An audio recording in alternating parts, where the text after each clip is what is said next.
Good morning Modiji. O same to you Rahul. মোদিজি, আজ আপনি ইংরেজি শিক্ষার পথে 3টি প্রধান বাধা নিয়ে আলোচনা করবেন বলেছিলেন। ও তাই রাহুল, তাহলে শোনো রাহুল, আমাদের দেশে ইংরেজি শিক্ষার পথে ছাত্রছাত্রীদের 3টি প্রধান বাধার সম্মুখীন হতে হয়। সেগুলি কি কি মোদিজি? প্রথমত, ইংরেজিকে ভাষা হিসেবে না ভাবা। দ্বিতীয়ত, নির্দিষ্ট ক্রম অনুসারে না পড়া। এবং তৃতীয়ত, উপযুক্ত পরিবেশ প্রদানে অক্ষম। আজকের ভিডিওতে আমরা প্রথম সমস্যার ওপর আলোকপাত করব। ওকে মোদিজি।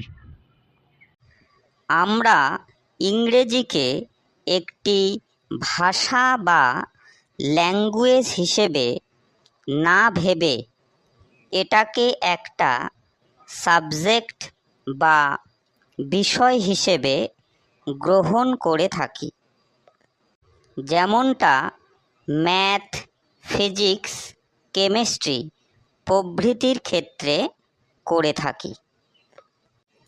এর ফলে আমাদের মনে একটি সাবজেক্টিভ ফিয়ার বা বিষয়ভিত্তিক ভীতি কাজ করা শুরু করে এবং আমরা গ্রামার ও নিয়মনীতির আবর্তে এতটাই ব্যস্ত হয়ে পড়ি যে একটা নতুন ভাষা শেখার যে আনন্দ সেটাই ভুলে যাই। ইউ আর রাইট মোদিজি, আমার ক্ষেত্রেও একই ব্যাপার ঘটেছে। রাহুল, এ প্রসঙ্গে আমি 2টি জ্বলন্ত উদাহরণ দেব। আমরা যারা মাতৃভাষায় কথা বলি সেটা শিখতে কিন্তু আমাদের ব্যাকরণ শিখতে হয় না। তাই যদি হতো তাহলে যারা লেখাপড়া জানে না তারা কথাই বলতে পারতো না।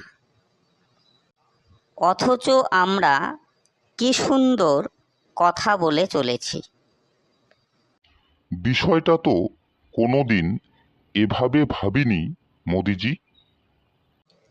আর আমি এটা হলফ করে বলতে পারি, মাতৃভাষাও যদি ব্যাকরণ শিখে বলা অভ্যাস করতাম তাহলে আমরা মাতৃভাষাতেও কথা বলতে পারতাম না। রাহুল, আশা করি বিষয়টা তোমাকে বোঝাতে পেরেছি। Yes Modiji, I have understood. Rahul, দ্বিতীয় উদাহরণটি হলো, তুমি লক্ষ্য করে থাকবে অনেকেই কাজের জন্য কেরালা, নেপাল, ভুটান অথবা সৌদি আরব গিয়ে থাকে। আর কিছুদিনের মধ্যেই তারা সেখানকার ভাষায় পারদর্শী হয়ে ওঠে। আমার তো কয়েকজন পরিচিত আছে যারা মালয়ালম ভাষাটাকে এমন অভ্যস্ত করেছে যে তাদের বাঙালি বলে মনেই হয় না। অথচ তারা সেখানে গিয়ে কিন্তু ব্যাকরণ অধ্যয়ন করেনি।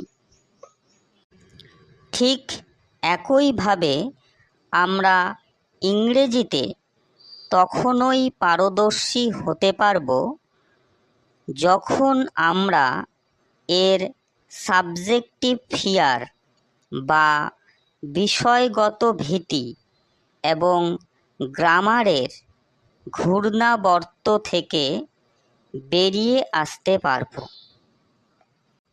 রাহুল, তুমি কি বিষয়টা বুঝতে পেরেছ? Yes, Modiji. I have enriched with your speech and determined not to take English as a subject. Thank you, Modiji. Thank you very much. God bless you, Rahul. Stay blessed.